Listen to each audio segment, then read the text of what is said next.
Assalamualaikum warahmatullahi wabarakatuh. Selamat sore sahabat harapan dimanapun Anda berada. Semoga sore hari ini dalam keadaan baik, dalam keadaan sehat, dan segala aktivitas yang sudah sahabat harapan lakukan di hari ini semoga berjalan sesuai harapan dan juga sesuai keinginan. Jangan lupa teman-teman subscribe ya di channel YouTube-nya Las Harfa, kemudian juga di follow di semua sosial medianya, di Instagram, Twitter, dan juga Facebook.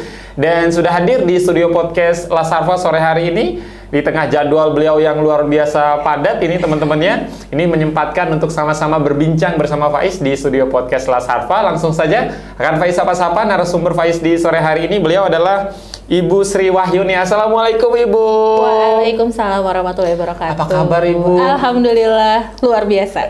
Terima kasih Bu sudah hadir di podcast Las Harfa. Siap, terima kasih kembali. Siap. Ini sedikit memperkenalkan ya teman-teman sahabat harapan. Ibu Sri Wahyuni merupakan Ketua Forum Perguruan Tinggi Resiko Bencana atau FPT PRB Banten, kemudian juga dosen Universitas Bakti Kencana, kemudian juga Sekretaris Des Relawan Banten, serta Sekretaris ABPP TSI Banten, dan Sekretaris Asosiasi Perguruan Tinggi Swasta Indonesia APTI APTISI Wilayah Banten. Banyak banget Ibu, Masya Allah. Begitulah ya. Ini semuanya ke-handle Bu. Ya, Alhamdulillah. Alhamdulillah Bu, tapi sebelum Faiz ngobrol banyak soal bagaimana aktivitas Ibu dan lain sebagainya, ini kan kalau dari background Ibu sebagai tenaga pendidik juga, kemudian Betul. juga aktif di organisasi. Betul. Pertanyaan pertama Faiz, enakan jadi tenaga pendidik atau organisasi? Dua-duanya. Bukan jawaban sih itu sebenarnya. Enakan, ya sebenarnya kalau boleh sih saya nggak mau milih karena dua-duanya memang enak. Siap. Pertama kalau untuk di pendidik memang senang ya, senang berinteraksi, Siap. senang juga ketemu sama banyak orang, dan itu juga bisa kita temui di organisasi. Siap. Gitu. Kita ketemu orang baru, hal baru, banyak belajar juga. Siap. Jadi Begitu. pertanyaannya tanpa jawaban ya Bu ya. Tanpa Semuanya jawaban. sama-sama enak. Yes. Bu, kalau Faiz lihat kan maksudnya sangat jarang gitu, walaupun memang sekarang sudah mulai banyak bermunculan. Sangat jarang seorang perempuan yang mohon maaf Bu ya, ini memiliki banyak sekali aktivitas. Kan biasanya mohon maaf banget dengan tidak mengurangi rasa hormat terhadap perempuan, biasanya aktivitas sedikit Bu ya, lebih banyak di rumah. Ini kok banyak banget. Emang suka banget organisasi dari kapan sih Bu?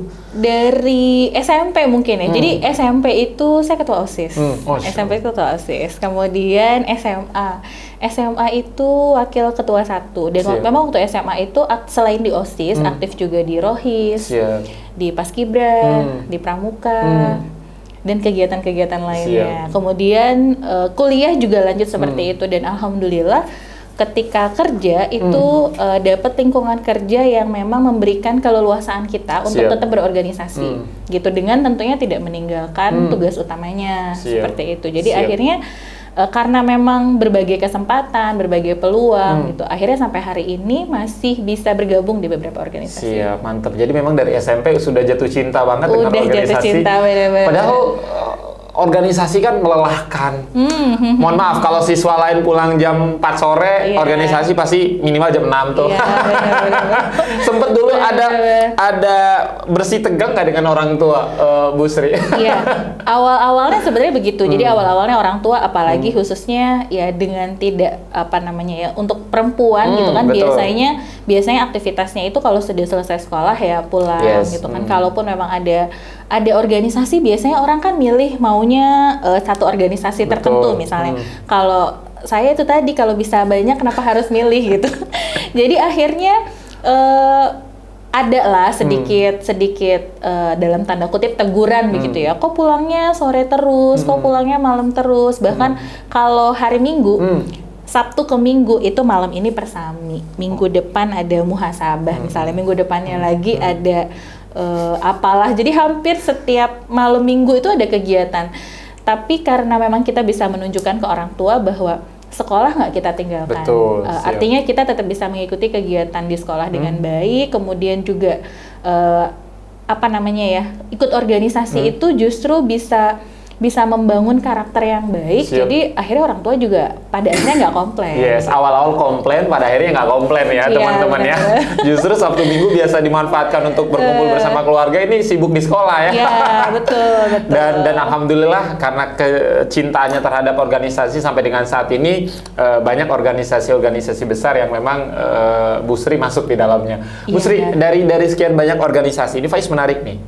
Bu Sri juga tergabung di Relawan Banten. Iya. Kalau kita ngomongin relawan kan, mohon maaf ya, capek iya, duitnya nggak ada gitu. Benar. Ini gimana sih Bu bisa tergabung di Relawan Banten, Bu? Oke.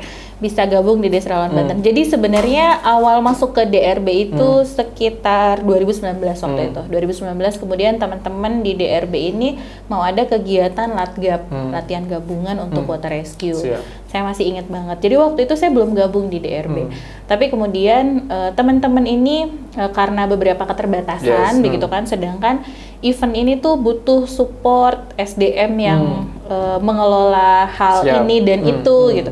Akhirnya begitu ada teman cerita dan ternyata saya bisa bantu tuh di beberapa hal gitu. Akhirnya saya coba bantu untuk mensukseskan kegiatan itu dan akhirnya gabung. Yes, gitu. 2019, 2020, 2021, udah 3 tahun lebih Bu ya? Iya, sekitar udah jatuh cinta banget berarti sama Desa Relawan Banten. Udah jatuh cinta banget, jadi sekarang banyak teman-teman relawan. Sampai pernah ada yang nanya, kan panggilan Bunci. Bunci sekarang jadi relawan gitu kan. Akhirnya ya sudah, teman-teman juga udah banyak yang tahu juga bahwa selain memang aktivitas ngajar di kampus, juga gabung dengan teman-teman relawan. Siap. Gitu. Ada momen paling susah dilupakan Bu selama 3 tahun menjadi bagian dari Desa Relawan Banten, atau semua momen sangat menyenangkan? Iya, jadi di DRB ini sebenarnya hal baru ya, hal baru di dunia kebencanaan. Saya sebenarnya masih baru karena basic saya bidan. Kemudian S1 S2-nya Kesmas. Nah, salah satu hal mungkin di dunia kebencanaan gitu ya, kerelawanan itu tahun 2020 ya, pas awal-awal pandemi itu pernah tertahan di Jogja, nggak bisa pulang ikut kegiatan tentang kebencanaan karena positif COVID. Itu masih keinget. Jadi waktu itu kegiatan TOT, kegiatannya sebetulnya TOT-nya cuma 6 hari, TOT 6 hari, dan sebetulnya dari penyelenggara itu menerapkan protokol kesehatan yang ketat. Sebelum kita flight keberangkatan di swab negatif, setelah sampai di lokasi hari pertama kegiatan di swab juga. Kegiatan kita kamar dapat 1 orang 1, menerapkan protokol kesehatan dengan pantauan Satgas Covid. Tapi pas hari terakhir tetap aja ternyata positif gitu, dan harus menjalani masa isolasi waktu itu 10 hari. Jadi 11 harinya baru bisa pulang. Jadi harusnya 6 hari itu total 17 atau 18 hari. Di Jogja. Di Jogja. Hitung-hitung nambah liburan ya Bu ya. Tapi posisinya isolasi mandiri. Betul. Betul, itu momen tak terlupakan gitu, karena kali itu keluar kota di masa pandemi untuk belajar soal kebencanaan, karena memang saya ngerasa minim sekali ilmu tentang kebencanaan. Jadi ketika memang ada peluang kita bisa belajar, ya kita ikut ke sana gitu. Tapi ternyata Allah kasih ujian berupa positif COVID gitu kan. Sudah di swab yang pertama positif, akhirnya ketika itu di swab yang kedua positif lagi, masih nggak nerima. PCR positif juga karena sudah 2 kali swab dan 1 kali PCR, akhirnya baik. Saya menerima dengan ikhlas. Saya menerima dengan ikhlas. Saya adalah positif. Saya positif COVID-19. Ya. Betul. Bu, dari sekian banyak pencapaian yang sudah Bu Sri raih selama ini gitu kan, artinya kan mungkin banyak juga mimpi-mimpi yang dulu waktu kecil, waktu sekolah, saya bercita-cita ingin. Emang cita-cita jadi bidan kah atau seperti apa Bu? Sebenarnya cita-cita jadi tenaga kesehatan sih, jadi tenaga kesehatan aja secara umum, karena mungkin dulu waktu kecil tuh kan lihat dokter atau mungkin perawat atau mungkin bidan, akhirnya kan jadi ingin seperti itu. Siap. Dari segala hal yang sudah Bu Sri capai sampai dengan detik ini, ada hal lain nggak sih Bu yang pengen dicapai tapi belum sampai nih sampai dengan hari ini? 2022 sebentar lagi, 2 bulan lagi. Ini pengen ngapain aja? Pengen ngapain ya sebenarnya? Kalau keinginan masih banyak lah, masih banyak keinginan yang hal-hal yang ingin dilakukan. Gitu. bisa banyak berkontribusi untuk hal-hal yang positif. Yes. Kemudian kalau untuk diri sendiri mungkin semoga bisa kuliah S3. Amin. Amin, amin, amin. Di dalam negeri, luar negeri, Bu? Mana aja. Mana aja, mau dalam mau luar, mungkin dalam juga nggak apa-apa. Siap. Doain ya teman-teman mahasiswa yang mungkin nanti akan menyaksikan tayangan ini, doain biar Bu Sri cepat dipermudah S3-nya. S3. Amin. Amin. Bu, ini menarik juga, mohon maaf Bu, di antara banyak perempuan kan biasanya ketika sudah S1 ya sudah lagi gitu Bu ya. Tidak ada keinginan S2, apalagi S3 gitu. Ibu kok masih sangat menggebu-gebu semangatnya di dunia pendidikan, apa latar belakangnya Bu? Ya hobinya emang belajar, ya hobinya emang kuliah gitu. Jadi ya karena seneng, jadi nggak ada alasan lain sih, karena memang seneng belajar. Jadi ya kayaknya kalau ada kesempatan, selagi ada kesempatan kenapa enggak? Ya, selagi ada kesempatan kenapa enggak? Hobinya belajar ya Bu ya? Hobinya jalan-jalan. Siap Bu. Dari perjalanan Bu Sri meniti karir gitu kan, banyak orang-orang yang selama ini mensupport, orang tua pasti support, kasih support setiap hari baik materi maupun moral gitu kan. Tapi pertanyaan Faiz berikutnya soal, ada nggak sih Bu selama perjalanan karir Bu Sri sampai dengan saat ini orang-orang yang masih menganggap sebelah mata? Kalau teman-teman public figure itu nyebutnya haters ya. Iya. Apaan sih perempuan gini-gini? Ada selentingan-selentingan. Iya, ada lah, pasti ada. Pasti ada, misalnya selentingan ibu rumah tangga perempuan ngapain sih ikut ngurusin ini itu gitu, udahlah. Fokus aja ngurusin keluarga gitu. Tapi itu justru bagi saya pribadi jadi motivasi ya. Motivasi artinya kita memang harus bisa tahu diri. Tahu diri dalam arti kita bisa eksis di luar ketika urusan domestik kita juga selesai gitu. Siap. Jadi pastikan urusan dalam negerinya selesai baru keluar ya Bu ya. Itu ya. Jadi para haters mah nggak apa-apa. Biarkan. Jalan terus. Biarkan. Jadi saya punya prinsip seperti ini. Masalah itu bukan masalah, jadi masalah itu tergantung dari respon kita. Kita tidak bisa mengendalikan perspektif orang, kita nggak bisa mengendalikan omongan orang, tapi kita bisa mengendalikan respon kita, kita bisa mengendalikan diri kita. Jadi ya biarkan aja, itu kan pikirannya. Siap, karena kita nggak mungkin juga bisa menyenangkan semua orang Bu. Tugas kita berbuat baik aja sama orang, nggak semua orang senang sama kita. Asli Banten Bu? Asli Cilegon. Asli Banten ya, artinya kalau asli Banten mah tahu dong Bu, 5 makanan khas Banten. Ini Faiz kasih challenge nih, 1. Aduh, 5 makanan khas Banten. Katanya suka jalan-jalan. Sate Bandeng. Sate Bandeng. 2. Harus KTP Cilegon Bandung. KTP Cilegon. Emping Melinjo. Emping boleh, siap. 3. Rabek. 4. Ayo.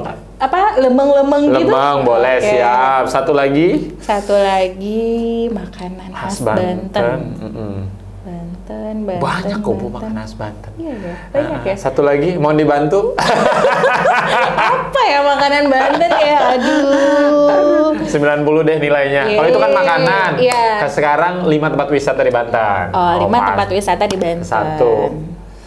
Anyer boleh. Anyarnya harus disebutin satu-satu. Anyer udah menyangkut semua lah. Oh iya. Kalau pantai disebutin banyak ya. Iya, itu udah selesai 5 semua. Oke, Anyer. Terus kemudian yang kedua Baduy. 3. Ketiga pulau-pulauan. Pulau aja ada banyak. Pulau Tunda, Pulau Pecang, Pulau Panaitan. Udah selesai. Udah selesai. Oke, siap. Bu, biasanya kan kalau orang Banten mah sangat identik dengan mengkebal ya. Wow. Ibu udah lama, berarti sekarang sudah hampir 30 tahun di Banten Bu ya? Iya, bisa tes kekebalan gitu? Tes kekebalan. Kita dari teman-teman kreatif ini di belakang kamera sudah nyiapin golok, cutter, pisau, dan lain-lain. Kita siap coba sekarang. Setelah yang satu ini kita coba ya Bu ya. Kita rehat dulu teman-teman. Setelah yang satu ini Bu Sri bakal tes kekebalan. Kalau nanti dulu. Terima kasih. Terima kasih. Enggak ya? Enggak dong. Ya. Setelah off-air aja Bu. Di luar ini. Bu, tapi kalau Ibu melihat identik dengan Banten. Kalau kita ngomongin Banten ya, biasanya kalau keluar gitu, misalkan kita ke Jawa Barat atau ke Jawa Tengah atau Jawa Timur, dari mana? Dari Banten. Oh, debus ya. Debus sangat melekat banget dengan Banten. Kalau Ibu melihat debus ini seperti apa sih Bu? Seni tradisi seperti apa? Kekhasan Banten, kearifan lokalnya Banten, dan itu menjadi sebuah ciri yang orang tuh ketika dengar kata Banten, wah berarti bisa debus gitu. Padahal nggak semua orang Banten bisa debus. Wah bisa makan paku juga gitu. Makan temen ya Bu ya? Nikung sebenarnya kalau temen ya, bukan makan. Aduh. Siap. Jadi kalau tapi banyak juga konotasi-konotasi yang justru di luar itu nggak semuanya kadang positif, bukan yang negatif. Ibu melihatnya seperti apa sih Bu? Ya namanya sudut pandang orang ya silahkan aja sih, nggak masalah. Tapi yang jelas kita sebagai warga Banten ya perlu bangga punya kekhasan kearifan lokal itu. Ya harus dijaga baik-baik ya. Betul. Siap Bu, dengan segala aktivitas yang sudah Ibu jalani saat ini, tenaga pendidik, aktif banyak di organisasi, bahkan tadi datang ke sini aja luar biasa kejar-kejaran Bu ya waktunya, lagi Zoom dan lain sebagainya Bu. Tentu membutuhkan energi, membutuhkan tenaga pikiran dan lain sebagainya. Tentu ada perasaan bosan, jenuh, dan lain sebagainya. Ibu kalau Faiz, pertanyaan berikutnya soal kalau untuk cara melepas kepenatan, kemudian capek, Ibu biasanya ngapain sih Bu? Oke, me time. Jadi sebetulnya justru dengan punya banyak aktivitas, itu aktivitas yang satu itu bisa menjadi obat bagi aktivitas yang lain. Misalnya nih kita lagi jenuh di satu aktivitas gitu kan. Misalnya di kampus nih dengan segala rutinitas, banyak target-target, banyak kegiatan, kayaknya cukup jenuh gitu kan. Nah dengan kita ikut organisasi meski cuma 1-2 jam atau mungkin hanya sehari 2 hari, itu akan merecharge, merefresh gitu. Akhirnya ketika balik lagi fresh lagi. Hobinya apa sih Bu? Kalau hobinya Ibu nyanyi kah, karaoke kah gitu kan? Waduh, hobinya jalan-jalan. Hobinya jalan-jalan, baca, makan. Siap. Udah kemana aja Bu jalan-jalannya? Jalan-jalan. Ada satu tempat wisata yang pengen banget Ibu datengin nggak sih Bu? Tempat wisata apa ya? Kalau dalam negeri pengen banget ke sini gitu, tapi belum nih Bu karena satu dan lain hal mungkin. Nggak ada sih. Biasa aja Bu ya? Biasa aja. Kemana yang belum ya? Soalnya ya semua tempat wisata itu keren, semua tempat wisata itu punya kekhasannya masing-masing gitu. Siap. Apalagi kalau kita ngomongin Banten ya teman-teman ya, semua yang ada di Indonesia itu ada di Banten Bu. Karena kalau Faiz melihat Banten tuh kayak miniatur Indonesia ya, semuanya ada. Wisata pantai kita punya banyak, gunung juga ada, banyak, kuliner, banyak banget, religi, Banten keren banget. Jadi buat teman-teman yang masih belum bangga dengan Banten, yuk sekarang harus bangga dengan Banten.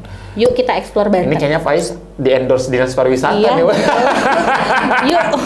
Yuk kita ke Banten. Yuk kita ke Banten Bu. Mungkin ini kan apa yang sudah Ibu sampaikan tadi bahwa memang ini lebih ke arah passion, tapi dari sekian banyak organisasi Ibu lakukan gitu. Justru banyak sekali Ibu memegang jabatan-jabatan yang strategis, sekretaris dan lain sebagainya. Kalau pertanyaan Faiz berikutnya, kalau tiap hari pulang ke rumah jam berapa sih Bu? Pulang ke rumah jam berapa? Suka dikomplain nggak sih Bu sama suami, ini pulangnya malam aja nih? Alhamdulillah sih enggak. Alhamdulillah enggak, dan sejauh ini bisa mungkin suami juga karena sudah tahu kesenangan kita tuh ngapain, aktivitas kita tuh ngapain, dan kemudian juga untuk kegiatan-kegiatan yang memang di luar jam kerja, kadang saya juga ngajak anak, ngajak suami gitu buat gabung juga, buat ikut. Kalau pulang kerjanya jam berapa? Biasanya maghrib lah ya nyampe rumah. Maghrib udah nyampe rumah Bu ya? Maghrib nyampe rumah. Tapi setelah itu sih malam ada Zoom lagi tuh lain cerita. Itu lain cerita. Tapi maghrib nyampe rumah dulu. Siap, maghrib nyampe rumah kemudian dilanjut Zoom. Bu, menjadi tenaga pendidik artinya sudah berapa tahun Bu? Dari 2008. 2008 sampai dengan sekarang artinya sudah hampir 14 tahun Bu ya. Kalau Ibu melihat generasi muda sekarang ini seperti apa sih Bu? Mungkin beda banget waktu Ibu awal-awal ngajar 2008 kan? Benar. Dengan Ibu sekarang mahasiswa baru 2022. Betul. Jadi memang generasi yang dulu dengan generasi yang sekarang itu karakternya berbeda. Kemudian itu juga yang membuat kita sebagai bagian dari tenaga pengajar gitu untuk terus belajar memahami bagaimana karakter anak sekarang. Karena memang kalau kita memperlakukannya sama kayak dulu, kabur, nggak bisa sama. Betul. Gitu, generasinya udah berbeda. Jadi memang perlu cara yang unik untuk bisa mengelola setiap generasi. Karena kalau caranya sepakat Bu, caranya sama dengan apa yang Ibu lakukan di 14 tahun yang lalu gitu ya. Betul. itu kayaknya pada kabur, Bu. Benar-benar. Jadi memang kita harus bisa memahami karakter anak sekarang seperti apa. Siap. Ini kalau kita berbicara pendidikan ini kan luar biasa, Bu, persaingan mahasiswa satu dengan mahasiswa yang lain gitu. Kalau Ibu melihat peluang dan untuk generasi-generasi yang baru aja selesai menempuh pendidikan ini seperti apa sih, Bu, persaingannya di dunia kerja? Jadi sebetulnya untuk generasi saat ini gitu, kita tidak hanya cukup punya satu kompetensi, tapi kita perlu punya banyak kompetensi untuk bisa berdaya saing dengan yang lain. Itu sih kuncinya. Siap. Nggak boleh punya hanya satu kompetensi. Walaupun memang misalkan kita jurusannya tentang hukum, contoh, Bu, ya. Iya, jadi misalnya contohnya mahasiswa, saya boleh cerita tentang mahasiswa ya. Jadi di kampus itu misalnya mahasiswa tentang prodi kebidanan di kita. Tapi kemudian sekarang kan ada namanya program Merdeka Belajar. Nah, Merdeka Belajar itu sebetulnya memberikan keleluasaan kepada mahasiswa untuk belajar hal yang lain dari program studi yang dia tekuni. Siap. Nah, akhirnya kami juga punya beberapa mata kuliah dengan program Merdeka Belajar. Contohnya begini. Contohnya misalnya kita ada mata kuliah namanya Pendidikan Pancasila dan Kewarganegaraan. Belajar apa tuh dulu? Belajar PPKN, Bu. PPKN kan, nulis, belajar Pancasila itu apa, UUD itu apa. Tapi kita nggak gitu.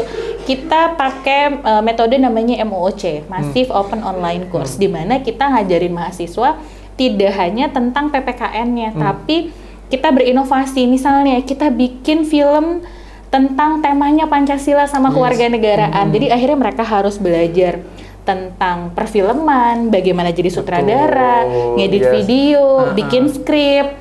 Padahal temanya tentang kewarganegaraan. Jadi kita selalu coba untuk lebih dari apa yang mesti mahasiswa dapat. Dan itu sering Ibu lakukan? Ya, gitu. Jadi mata kuliahnya agak aneh-aneh. Misalnya mata kuliah ICT. Kalau yang lain mungkin belajar Word, Excel, atau misalnya rumus-rumus kayak gimana. Kita enggak. Kita bikin web berbasis misalnya SDGs, program kesehatan, tapi kita bikin sendiri webnya, web desainnya. Siap. Jadi memang sekali dayung 3-4 pulau terlampau. Ya, jadi kalau misalnya nggak bisa ngejar kompetensi yang lain, kita cuma satu kompetensi aja yang nggak bisa selesai. Betul. Itu kan membutuhkan beberapa kompetensi untuk bisa menyelesaikan satu mata kuliah aja. Yes, ini luar biasa. Dan ini tentu sudah Ibu lakukan ya, agar bagaimana mahasiswa ini ketika lulus punya kompetensi yang tidak cuma satu, tapi banyak kompetensi. Apalagi kalau sekarang zamannya digital ya, Bu, ya. Iya, betul. Harus minimal menguasai teknologi, editing video, foto. Itu kepake banget ya ilmunya. Kepake banget. Jadi kita ngundang tuh narasumber misalnya yang memang produser, kemudian juga caranya bikin skrip tuh gimana, bahkan kita undang dari rumah produksi film misalnya. Siap. Mahasiswa belajar. Siap, jadi sesuatu yang baru lagi bagi mahasiswa. Padahal kata mereka kita mau jadi bidan, Bu. Kita mau jadi bidan, Bu, bukan jadi sutradara. Tapi nggak apa-apa, seru. Bu, belajar hal baru. Pertanyaan berikutnya, Faiz, ini soal bidan, karena memang Ibu mungkin basicnya juga di bidan. Banyak sekali anggapan ini lebih ke arah real, Bu, ya, cerita-cerita memang sampai dengan sekarang juga banyak sekali di masyarakat. Ketika melahirkan itu jangan ke bidan, ke dukun gitu tuh ya. Ini banyak justru di kampung-kampung terpencil tuh sekarang banyak banget masih ada yang istilahnya kurang trust terhadap bidan. Entah kurang trust atau karena memang jarak yang harus ditempuh ke fasilitas kesehatan cukup jauh, akhirnya ke dukun dan lain sebagainya. Ibu seperti apa melihat fenomena ini, Bu? Iya. Jadi memang saat ini baik itu di Banten atau di Indonesia pada umumnya itu masih ada beberapa penolong persalinan, itu bukan tenaga kesehatan. Karena penolong persalinan sebenarnya bukan cuma bidan, tapi bisa dokter kandungan dan lain sebagainya. Nah, sebetulnya kita perlu mengedukasi kepada masyarakat begitu kenapa memang pentingnya bersalin di tenaga kesehatan. Ada beberapa kasus itu kan kita istilahnya bilangnya patologi, kegawat daruratan. Nah, untuk dukun ini kan sebenarnya belajarnya adalah dari pengalaman, otodidak dari pengalaman.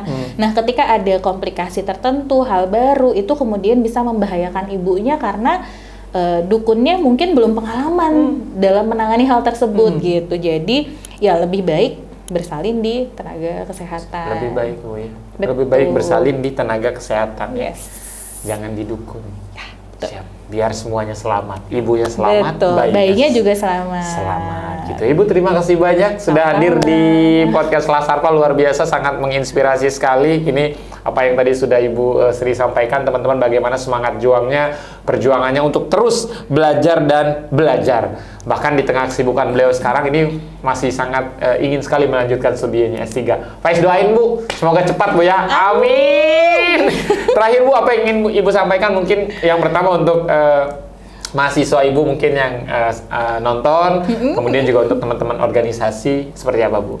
Oke, yang pertama untuk mahasiswa terus semangat untuk belajar, karena memang kesempatan belajar itu adalah anugerah, nggak semua orang bisa dapatkan itu. Nah, kemudian untuk teman-teman, khususnya para penggiat kemanusiaan, terus berbuat baik, berlomba-lomba dalam hal kebaikan, sebagai tabungan kita di akhirat kelak. Amin. Terima kasih Bu Sama-sama. Sri. Faiz pamit, Bu Sri pamit. Assalamualaikum. Kita minum dulu teh hangatnya Ibu. Kita cheers dulu. Bismillahirrahmanirrahim.